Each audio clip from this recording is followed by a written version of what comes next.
Today's tip comes from Show the Story, The Power of Visual Advocacy by Bill Bailey and Robert Bailey. And we have both Bailey brothers here today. Robert, will you read today's tip, please? Thank you, Michael. Here's the tip. Attorneys, like film directors, have the ability to visually introduce a character in a story. By using similar visual techniques to those used in filmmaking, you can focus attention on the decisions and actions of a particular character so the jury understands. For plaintiff's attorneys, the main character of the story is the defendant. So the focus of the story is on the defendant's choices and actions. Wow. So we know from film, from stories, that there's a character, there's got to be conflict. Anyone that studies stories knows the elements. And you're saying that the main character of your story as the plaintiff's lawyer should be the defendant, right? Absolutely correct. Yeah. So when you're consulting with lawyers, can you, and helping them shape this story, can you give us any hints, kind of initial things to look for? I can.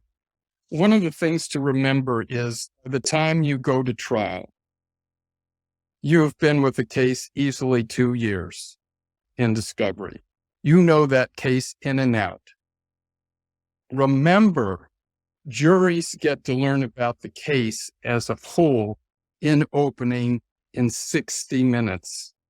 It's an incredible compression of time in the communication of information to go from 2 years of discovery to 60 minutes, typically in an opening. So in the old days, lawyers used to kind of work on an opening the night before. That is not possible anymore because the amount of information and the way we're delivering it is crucial. One of the things lawyers don't think about is where to start the story to their best advantage for their client and for the empowerment of the jury, and how to sequence that story. Because with any fact in your fact pattern, if you put it too soon, you diminish it. If you move that same fact in the story and you put it too late, you diminish it. That fact, along with the other facts, has to be delivered at the moment the jury needs it to understand the story. If you don't give it to them, you miss an opportunity to have them continue to be with you, because they can be left wondering, well, where did that happen?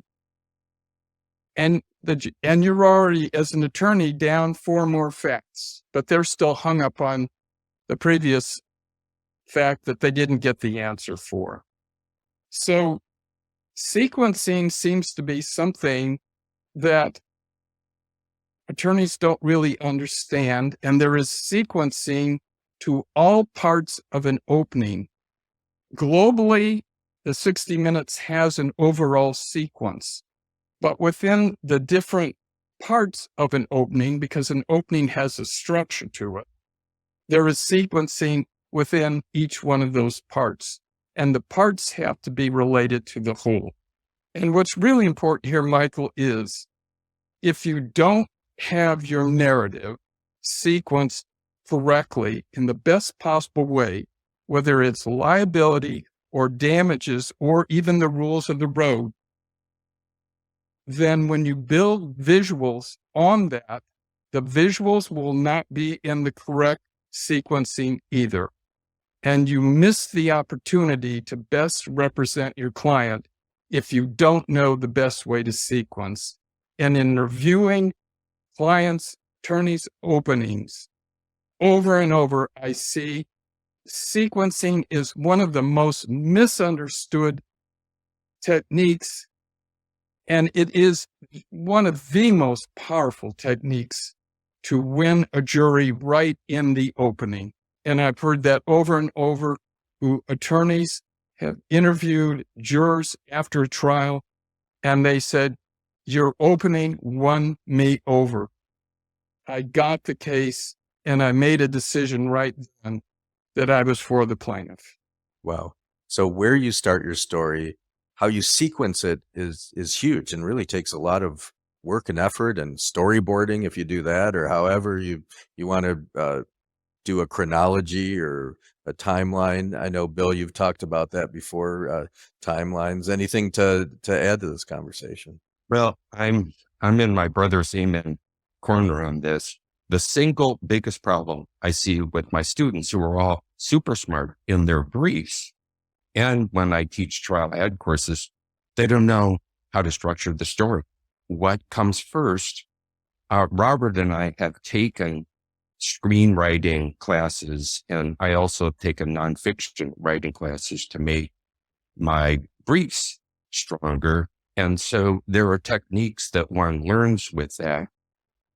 But lawyers coming out of law school, all facts seem to be equal, and the more of them you can cram in there, the better. And so over and over again, my margin comments on briefs out of sequence, I'm constantly telling them, this needs to be further back, or this needs to be further along. For example, on the first page of a brief, you should have the scene. You should have something visual that anchors. And oh my God, students just want to continue to describe things in words. And I tell them, your entire first page is wasted because this comes too soon. You have to anchor in the scene. And the other thing that's so important about what Robert said, whether the story's to the jury or the judge, we are asking as plaintiffs' lawyers for moral judgment. We are asking for the judge to say the defendant is a bad person, is a bad corporation, and we can't do it with words. So in putting my briefs together, I'm always looking not only for the right sequence, but to extract critical moments where the defendant's carelessness, heedlessness caused the whole thing, and cherry pick those as I write the story in the brief. That makes a lot of sense, whether in the law school classroom, whether a lawyer writing a brief, whether the lawyer presenting for trial. We have to think about sequencing and the images we use, as you both so well explore and show the story. If you don't have this book, go out and get it. Today's tip comes from Bill Bailey's book, Show the Brief. Here to read the tip is Bill Bailey and his brother, Robert. They also wrote a book together, Show the Story, both excellent books. Bill, could you read today's tip, please? And thank you both for being here. Thanks, Michael. It's a pleasure to be here. Here's today's tip. Your traditional legal skills of thinking and writing remain important to the persuasive content of a brief, but you have to learn how to make your written word stronger by becoming familiar with visual tools. This will enable you to work in a partnership with others who know how to do graphics and images, building your arguments in new and better ways. Wow. So working with graphics people, that's interesting for briefs you're talking about here. Right. That's right, Michael. And I have actually done that since 1992. And I have been blessed to work with a tremendous illustrator, Dwayne Hoffman, who I first became acquainted with Dwayne because after he got his master's of fine arts, he was working for a local newspaper doing illustrations for front page news stories. And I always really liked him. In fact, I just started looking at Dwayne's illustrations and forgetting the story itself, the text. So I thought, I'm going to call this guy up. Word has it that people in the journalism business aren't very well paid. Maybe he'll want to moonlight with me and do consulting work. Well, to my great benefit, he has. He has illustrated every book I have written. He has done every cover. And he's well spoken for in the outside world. He's now working for JP Morgan doing top secret in-house products that we, the public, don't see. But he loves doing plaintiff's work because it's interesting. It's a lot more interesting than financial stuff. So one day I was talking to Dwayne and said, Dwayne, my own art skills are pathetic. It's a tribute to Roberts and my mother that she saved any of my childhood artwork as well, because it peaked at age 5. I can not draw a stick figure better now than I could as a 5-year-old. And Dwayne laughed and he said, Bill, that's not your job. It's not important that a lawyer know how to draw well. You have all this knowledge about evidence and information that I have no clue about. I don't know what's relevant to your case story. You do. And so I need you to tell me what's going on. So what I'm going to tell you is you're just like the art director in an ad agency in the legal setting. And I thought for a moment, hey, I kind of like that. Even a stick figure guy can be an art director. So Dwayne and I have done this partnership where I will analyze my case in terms of Rick Friedman and Patrick Malone's rules of the road. And then I'll say to Dwayne, okay, this is what's really important here. And this is what I want this image to look like. And Dwayne will go off, he'll send me a draft and we'll work together as partners. What Robert frequently reports to me is trial lawyers do the handoff to him and say, do me an opening, do me a closing, but they're not very involved with him. And so he'll take it and run with it. But we have to change our ways, whether it's for the jury or the judge. We are directing the show. And so we have to bring in outside people that know these skills better than we do and use our skills to tell them what to do. I love the idea of being the director and having a team that's helping us. So anyone that I know, I do this. I think everyone that I interview in these tips of the day, lawyers like yourselves that have been successful, do it with a team. It's not just the graphic artist; it's the consultant. It's of course, the paralegals. It could be the video makers. It's there's teams of people you need, especially these days when jurors expect something simple and sublime. And the only way you do that is to have a lot of thought into it ahead of time. I know you do a lot of work on this, Robert, to help lawyers. What hopefully looks like it didn't take a lot of effort, but the more seamless and simple and powerful, the more work it takes, right? It does. And communication here again, Michael, which is what we're doing today, is the name of the game. Because as Bill said a moment ago, if as an attorney, you do not give your illustrator or whoever they are, whatever they're creating, the correct facts or not correct, I should say, but the complete facts, and think through, how are we going to shoot this as a camera angle? How are we going to illustrate this? Is it going to be an aerial view? Are we going to be on the ground in a bird's eye view? Those are important decisions. And if that's not communicated by the attorney to let's say the illustrator, then you get an illustration that may be wonderfully executed, but it's not the correct camera angle because that was never discussed.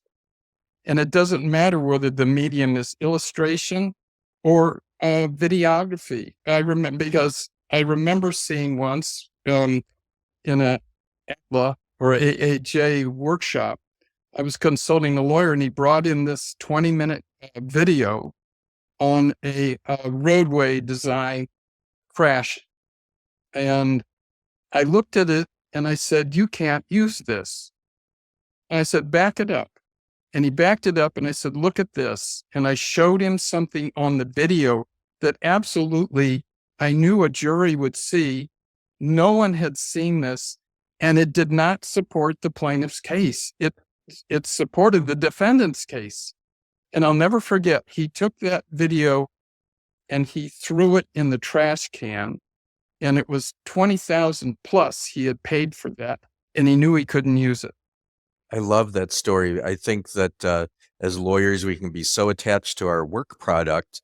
Well, we work so hard on that. We spent so much money. We have to show it to a jury. No, our goal is not to show off our work. Our goal is to winnow through all of that and come up with what's most persuasive. And sometimes that means throwing things away. Today's tip comes from Show the Brief by Bill Bailey. Bill is here today. Thanks for being here, Bill. And your brother is here too, to add some words or taunt or whatever brothers do.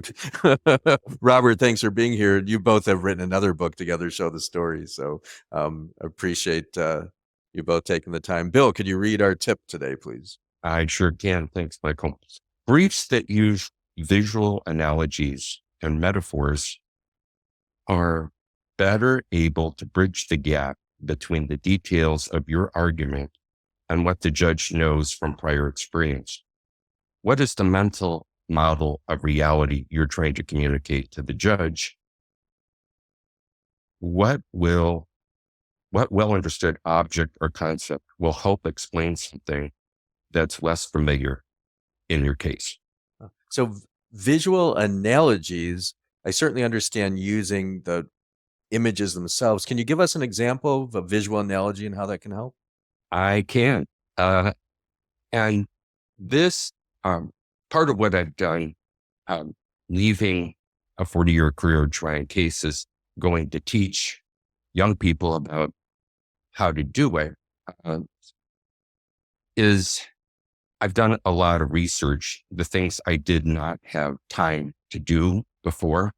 I have appeared on the doorstep of many other faculties at the University of Washington, the psychology department, the communications department, the theater's arts department, the neuroscience department. I have darkened lots of doorsteps trying to find information to answer some of these questions. And one of the things that comes up in teaching science, I teach a class called forensics, is teaching by analogy now. If you start, and Robert and I in Show the Brief talk about this principle, if you attach something that's familiar with your audience to some new information, if you couple those together, they go, aha, I get it. But if you just try to explain the unfamiliar with words, they're not going to get it. So I'll give you an example. I had a horrific construction accident case that was like right out of Edgar Allan Poe, The Pit and the Pendulum. My client was nearly beheaded in an elevator, in an old freight elevator that the owner and developer of this project in Seattle knew was dangerous because it had been inspected and written up over and over again. But this is what this property developer was doing. To save the 20% they would have to pay to a general contractor on the job, they created a dummy corporation that they controlled. So they paid themselves the 20%. So there was no safety officer on deck. So my opponent files a summary judgment brief that I was trying to pierce the corporate veil and go after the fat cats that were doing this project, because this phony corporation had no assets. So this is boring. This is dry, corporate stuff. Judges don't like it. Writing the brief was a drag. So I'm thinking, what's an analogy that I can come up with here that's just going to break through all this? Well, as my brother will attribute, our mother hated it when we brought out the Monopoly board. Oh, boys, please, no, not Monopoly. I can't take the bloodshed that happens. But so it was a fraught part of our youth. And I thought of the chance card, the banker with the silk top hat on, making repairs on the roof. So I show up in Judge Canova's courtroom and I have a big blow up of the Monopoly card of the banker fixing the roof. And I said, Your Honor, I filed a long brief here, but this is what it comes down to. These guys were trying to save the 20%, do it yourself, and my client paid the price by nearly getting decapitated with multiple head injuries, brain injury, etc. When the judge saw that, I've never seen a judge try so hard to suppress a laugh. And it wasn't he was laughing at me, he was laughing at my opponent. And so there were no questions asked of me. I sat down. He peppered my opponent with lots of questions. And then as soon as my opponent sat down, he said, I'm done. I end the motion. So using a visual analogy, a Monopoly card. And by the way, I tried to get Parker Brothers to give me permission to put this and show the brief. Those money grubbers wouldn't let me do it. So I just have to describe the story in there without the Monopoly card. But hopefully that makes sense, Mike. It does. Thank you for giving that example. And so, Robert, anything to add to the any taunts? Did you win Monopoly, or anything to add to Bill's No, I wisdom? was traumatized by Monopoly. I haven't played since, but metaphors are powerful tools. Symbols are powerful tools. And a story, a vignette, can be a very powerful tool, whether it begins a brief, because a judge is not going to expect you to begin a brief with a story that immediately takes them into the story. And it's very powerful for a jury. And I'll say this very succinctly. Years ago, I had an asbestos case. And one of the frames or the themes was that management knew the asbestos was harmful, and they did not communicate it to their workers in conditions that they knew were harmful. So when I learned this little mini story, which is so simple, but it carries as a metaphor, as a symbol, the entire case. So what I learned was a manager was going through the workers' lunchroom, and he walked over to the bulletin board and he saw a worker had posted a news clipping about the dangers of asbestos and how it can be harmful in factories like the one they were all working in. What does that manager do?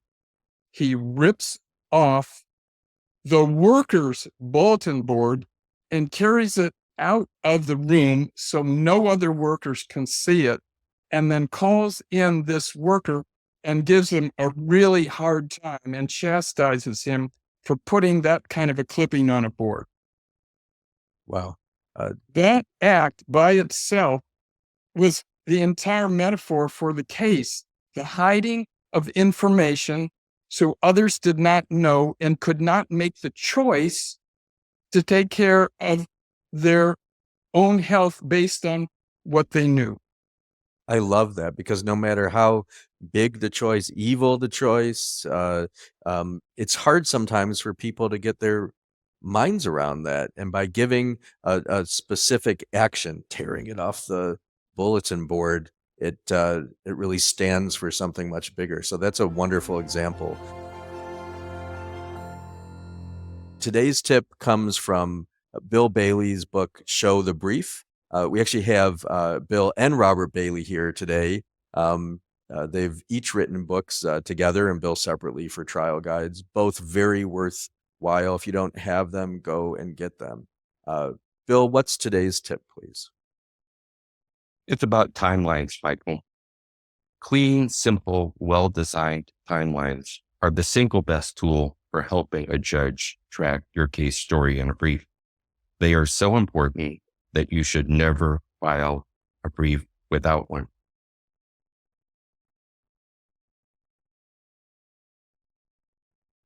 Never file a brief without one. So you're talking about orienting in time, or are you talking about more than that? Actually, a literal timeline.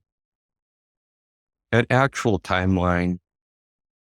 Also, your story orients the judge in time, and we'll get into that in a moment. And visuals place the judge in the scene, which is critical to every creative form, whether it's film, plays, novels, the reader has to be put in the scene so they know what's going on and where do I file this information that I'm getting. But the timeline sorts out how did things happen. And by the time a brief dumps in the judge's lap, there's been a lot of discovery.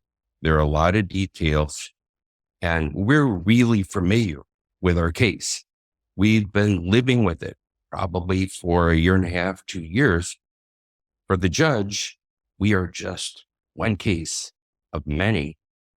And state court judges in particular don't have the luxury of a lot of clerks helping them. They have to do it all themselves.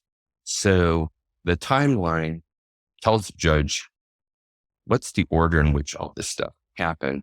And that sets up a mental model so that everything we have to say has a place to go. Wow, that makes a lot of sense.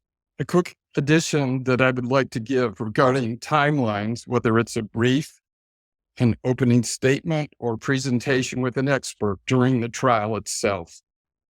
Timelines, if you show all the information at one time for the first time a judge or a jury is seeing that, can overload people, and their eye begins to wander on the timeline as to, gosh, am I going to have to learn all this, or where are we on the timeline? So it's very easy to be distracted.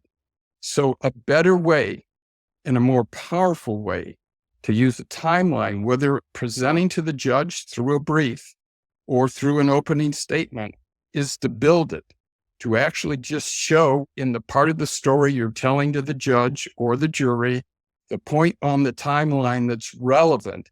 Later, when you get to another fact that's important for the judge to know, which isn't necessarily immediately after the first one, you can bring in the timeline again and show the next point. So then there is a relationship that the judge is seeing or the jury is seeing, and that makes much better use of this powerful tool Bill's written about in Show the Brief to deliver the communication at the right time the judge needs it and not before. I love that, especially for trial. I love what you're saying, Bill. The timeline orients in time. People think chronologically. And Robert, when you're saying to build it in front of the jury, I strongly believe that trials are real-time experiences. We don't want to just bring and regurgitate a bunch of stuff to the jury. We want to be a real-time experience, and the jury to experience it as you're building the timeline.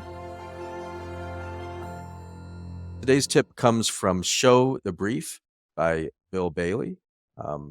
Trial Guides also has a Show the Story book that Bill and Robert Bailey, the Bailey brothers, wrote, and they're both here today. Bill, could you read the tip for the day? And thank you both for being here. It's a pleasure. I'd be happy to, Michael. Personal injury cases are story-driven, like a play or film. Each case occurs in a physical setting with a cast of characters. In order for a judge or a jury to absorb your arguments, you must put them in the scene of your case and introduce them to the people involved. Wow. This is great advice. It sounds so simple, right? To orient the case in a scene. And I don't see attorneys do this very often. I know that you may be at trial lawyers college setting the scene. I learned that there, but lawyers don't do that a lot. So why is that so important? Well, Michael, this goes way back. I used my brother's same Shakespeare textbook in college, and he's kind of annoying because he highlights so much stuff and writes in the margins. But I still have it on my shelf. But if you look at Shakespeare's plays, they start with dramatis personae. Who are the characters in this play? And what's their gig? Who are they? Hamlet, the prince in waiting. So everyone is identified. So we're talking about something that's been known by writers for centuries. Who are these people? And when you get the complicated kind of cases that Robert frequently is called upon to handle as a consultant, or you, Michael, in your own trucking accident work, they involve a lot of different people. And until you can anchor that to something visual to create that context, the information simply will, land. And so this is something I come up against with my students over and over again. They describe things in words. They go on and on and on, lots of details, lots of words. No pictures are created in the brain.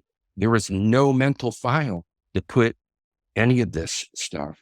And so shifting to be from a trial lawyer to be a law professor specializing in trial technique classes, I'm suddenly reading hundreds of briefs, and I'm getting to be very sympathetic about what judges go through, because I work with really smart students, very committed, very motivated, and blessed by that.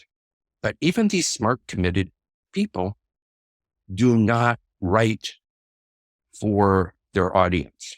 It's just maybe especially the smart students, right? Yeah. Especially the smart. And my brother gets boxes of documents from cases to try and boil this down. Where did this happen? Who's involved? It just is like, holy cow.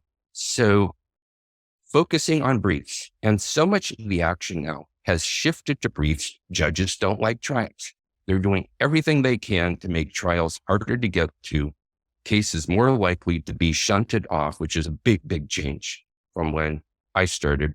So basic creative writing, nonfiction writing, filmmaking, put your audience in that scene. Because if you don't, if you're just using words for dry technical stuff like we often have in the law, they're going to skim. They're going to skip. And when I'm reading students' briefs that do that, I just skim over it because I don't know what's going on here. And this is a common complaint by judges. Yeah. You have the curse of knowledge. You know what's going on, and you assume that the reader does. Robert, when you're working on a case, the cast of characters, I'm curious, is that something you would literally have a slide or a board showing the cast of characters, or introduce them one at a time? How do you like to do that? I actually, as Bill's talking about, Michael, I want to hook the jury if it's an opening statement, or I want to hook the judge if it's a brief immediately. And in filmmaking, which I was a director and a scriptwriter in Los Angeles prior to being a trial consultant, you have what's called the hook story. And we all know that if we go to a movie or look at one at home now, since COVID's happened, that movie is a visual story that has to capture our interest in the first few minutes, or we're gone. We're either out of the theater or we're going to find another movie we like better. A lot of times what I see happen is lawyers lose the opportunity at the beginning of a trial, or even with involvement with judge, to hook the judge or to hook the jury, because you present the characters and they see their photograph, they see the corporate building perhaps where they work, you see the evidence or whatever is a part of the story there, and you present it in a specific sequence that's going to frame your case within the first few pages or first page of the brief or the first couple minutes of an opening. And how you hook them is oftentimes through curiosity, because you're not going to tell the entire mini story, I call it, or hook story.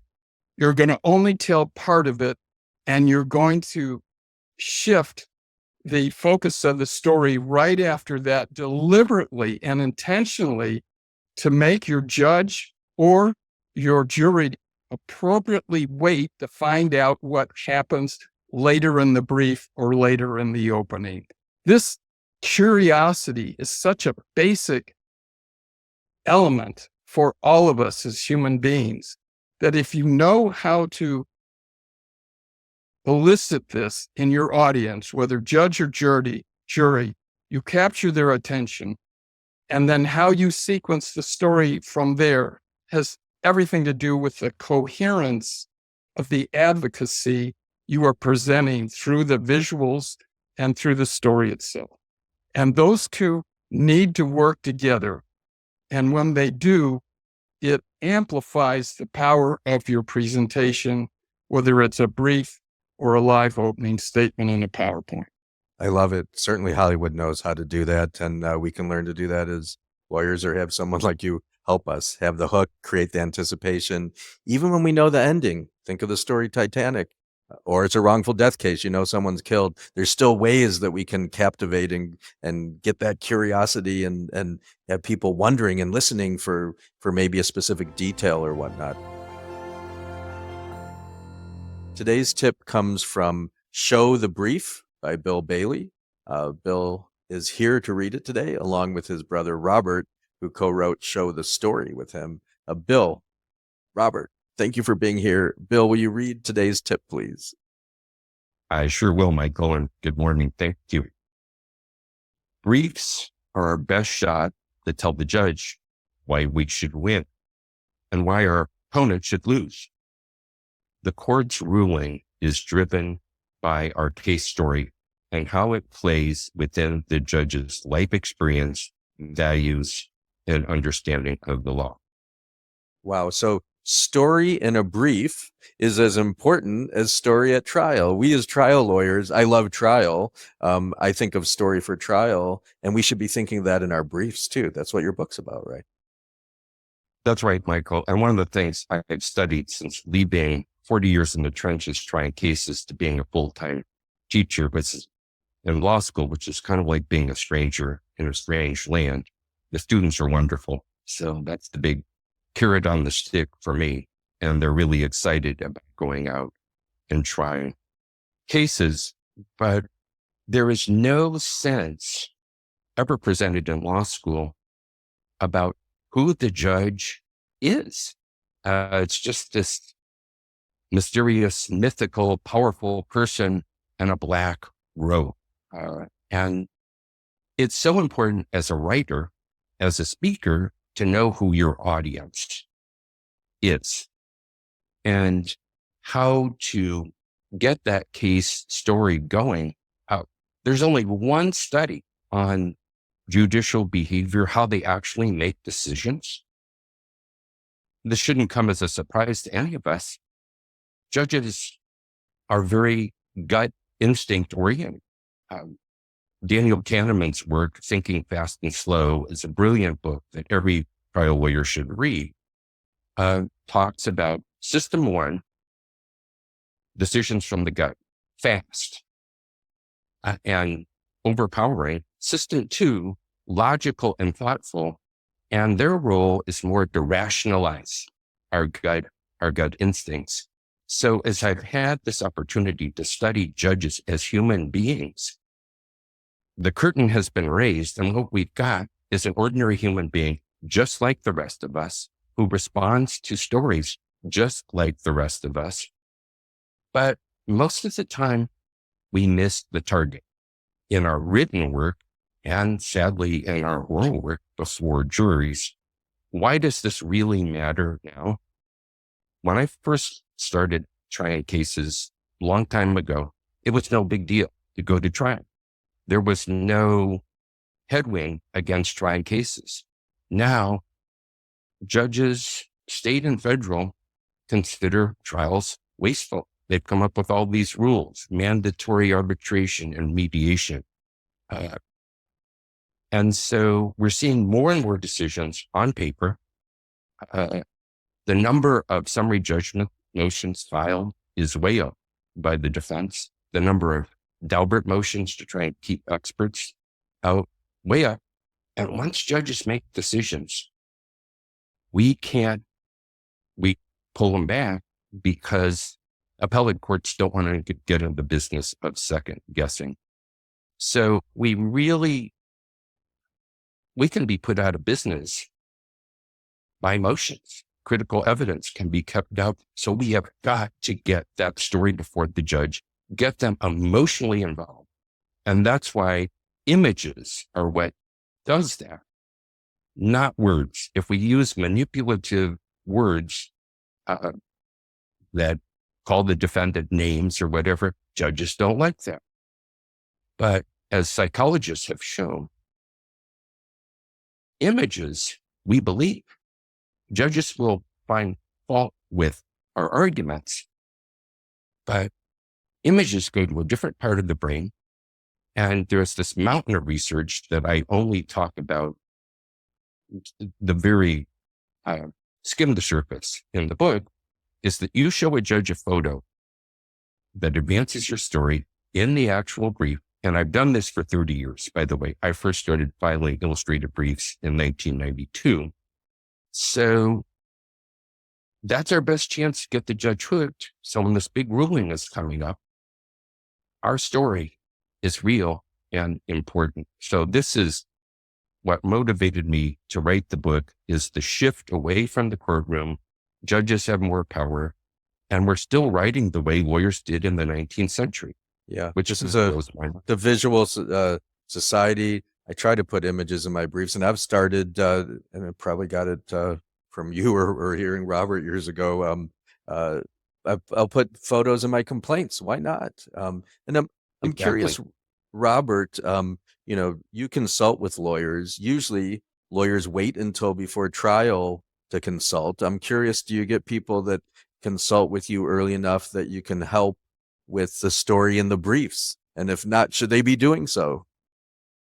They should be doing so, Michael. And, one of the problems that I see over and over when someone sends me a brief to look at is the visuals have all been separated from the pages of the brief, and they're at the tail end, and they're referred to in the brief. Go to, Exhibit A in the addendum. And that is just a sacrilege to someone like Bill and myself, because the power is, and this probably goes back to our love of comic books as children, the power is the combination of reading the fact in the fact pattern and then immediately seeing the visual that makes that fact, as Bill was saying, express in a totally different way. And the brain takes it in a different way. It takes the narrative, written narrative, in another way. But the two together make something bigger than any one of them by themselves. Absolutely. Robert. Amen, brother. Thank you. Bill, thank you. And for anyone listening, if you don't do this, you don't put photos in your briefs, not as appendices, not as exhibits, but in the briefs, listen to the Bailey brothers. It's powerful. You do it in the right way, and it will help you win. Thank you both for being here today. Thanks, Michael. Thanks, Michael.